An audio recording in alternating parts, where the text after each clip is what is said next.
आज की कहानी का शीर्षक है अच्छा तू माँ से भी मजाक करेगा। तो आइए कहानी शुरू करते हैं। कोई 600 वर्ष पुरानी बात है। विजयनगर का साम्राज्य सारी दुनिया में प्रसिद्ध था। उन दिनों भारत पर विदेशी आक्रमणों के कारण प्रजा बड़ी मुश्किलों में थी। हर जगह लोगों के दिलों में दुख, चिंता और गहरी उधेड़बुन थी। पर विजयनगर के प्रतापी राजा कृष्णदेव राय की कुशल शासन व्यवस्था, न्यायप्रियता और प्रजा वत्सलता के कारण वहाँ प्रजा बहुत खुश थी। राजा कृष्णदेव राय ने प्रजा में मेहनत और सद्गुणों के साथ साथ अपनी संस्कृति के लिए स्वाभिमान का भाव पैदा कर दिया था। इसलिए विजयनगर की ओर देखने की हिम्मत किसी विदेशी आक्रांता की नहीं थी।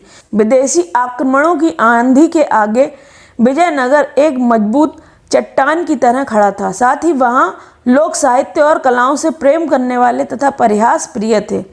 उन्हीं दिनों की बात है। विजयनगर के तेनाली गांव में एक बड़ा बुद्धिमान और प्रतिभा संपन्न किशोर था। उसका नाम था रामलिंगम। वह बहुत हंसोड़ और हाजिर जवाब था। उसकी हास्यपूर्ण बातें और मजाक तेनाली गांव के लोगों को खूब आनंदित करते थे। रामलिंगम खुद ज़्यादा हंसता नहीं था, पर धीरे से कोई ऐसी चतुराई की बात कहता कि सुनने वाले हंसते हंसते लोटपोट हो जाते। उसकी बातों में छिपा हुआ व्यंग और बड़ी सूझबूझ होती, इसलिए वह जिसका मजाक उड़ाता वह शख्स भी द्वेष से भूलकर औरों के साथ खिलखिलाकर हंसने लगता था। यहाँ तक कि अक्सर राह चलते लोग भी रामलिंगम की कोई चतुराई की बात सुनकर हंसते हंसते लोटपोट हो जाते। अब तो गांव के लोग कहने लगे थे, बड़ा अद्भुत है यह बालक, हमें तो लगता है कि यह रोते हुए लोगों को भी हंसा सकता है। रामलिंगम कहता, पता नहीं रोते हुए लोगों को हंसा सकता हूँ कि नहीं, पर सोते हुए लोगों को जरूर सकता हूँ। सुनकर आसपास खड़े लोग ठठाकर हंसने लगते। यहाँ तक कि तेनाली गांव में जो लोग बाहर से आते उन्हें भी गांव के लोग रामलिंगम के अजब गजब किस्से और कारनामे सुनाया करते थे। सुनकर वे भी खिलखिलाकर हंसने लगते थे और कहते, तब तो यह रामलिंगम सचमुच अद्भुत है, हमें तो लगता है कि यह पत्थरों को भी हंसा सकता है। गांव के एक बुजुर्ग ने कहा, भाई हमें तो लगता है कि यह घूमने के लिए पास के जंगलों में जाता है तो वहाँ के पेड़ पौधे और फूल पत्ते भी इसे देखकर जरूर हंस पड़ते होंगे।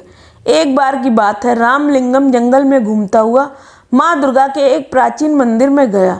उस मंदिर की मान्यता थी और दूर दूर से लोग वहाँ माँ दुर्गा का दर्शन करने आया करते थे। रामलिंगम भीतर गया तो माँ दुर्गा की अद्भुत मूर्ति देखकर मुग्ध रह गया। माँ के मुखमंडल से प्रकाश फूट रहा था। रामलिंगम की मानो समाधि लग गई।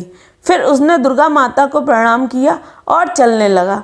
तभी अचानक उसके मन में एक बात अटक गई। माँ दुर्गा के 4 मुख थे, 8 भुजाएं थी। इसी पर उसका ध्यान गया और अगले ही पल उसकी बड़े जोर से हंसी छूट गई। देखकर माँ दुर्गा को बड़ा कौतुक हुआ। वे उसी समय मूर्ति से बाहर निकल कर आईं और रामलिंगम के आगे प्रकट हो गईं। बोली, बालक तू हंसता क्यों है? रामलिंगम माँ दुर्गा को साक्षात सामने देखकर एक पल के लिए तो सहम गया। फिर हंसते हुए बोला, क्षमा करें माँ, एक बात याद आ गई इसलिए हंस रहा हूँ। कौन सी बात बता तो भला? माँ दुर्गा ने पूछा। इस पर रामलिंगम ने हंसते हंसते जवाब दिया, माँ मेरी तो सिर्फ एक ही नाक है, पर जब जुकाम हो जाता है तो मुझे बड़ी मुसीबत आती है। आपके तो 4 मुख हैं और भुजाएं भी 8 हैं, तो जब जुकाम हो जाता होगा तो आपको और भी ज़्यादा मुसीबत।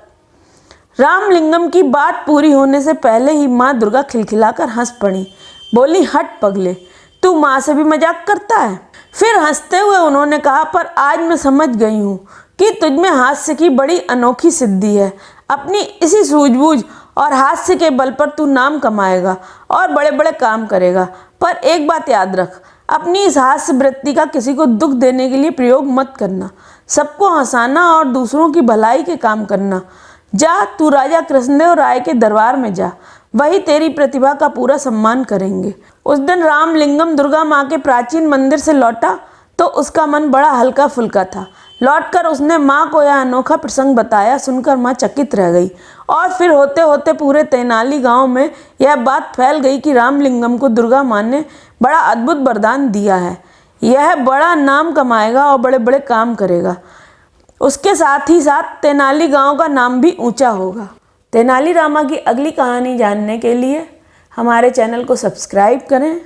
कहानी पसंद आई हो तो कहानी को लाइक करें, शेयर करें और बेल आइकन का बटन भी हिट करें ताकि आपको नेक्स्ट वीडियो की नोटिफिकेशन मिल सके।